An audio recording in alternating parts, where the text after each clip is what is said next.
દારૂ પીવાથી કેન્સરનું જોખમ કઈ રીતે વધે?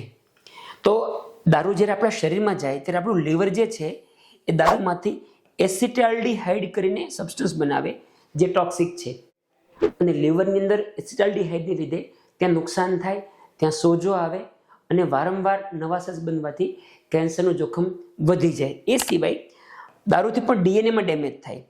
ડીએનએ ડેમેજ થાય એટલે નવા જે સેલ બને ને ઘણીવાર એ સેલ એબનોર્મલ બને, હેલ્ધી સેલ ના બને, અને એમાંથી આગળ જતાં ટ્યુમર થઈ શકે આપણને. એ સિવાય દારૂથી ઓક્સિડેટિવ સ્ટ્રેસ એટલે શરીરમાં જ્યારે પણ કેમિકલ પ્રક્રિયા થાય ને એમાંથી અમુક નુકસાન કરતા કેમિકલ બને, એને ફ્રી રેડિકલ કહીએ. દારૂને લીધે બોડીમાં એ ફ્રી રેડિકલનું પ્રમાણ ખૂબ વધી જાય અને એમાંથી પણ આગળ જતાં કેન્સર થઈ શકે. કેન્સર વિશે વધારે માહિતી માટે સરળ ભાષામાં એક લાંબો વિડીયો મેં યુટ્યુબમાં મૂક્યો છે, તમે અમારી યુટ્યુબ ચેનલ પર જઈને એ જોઈ શકો છો.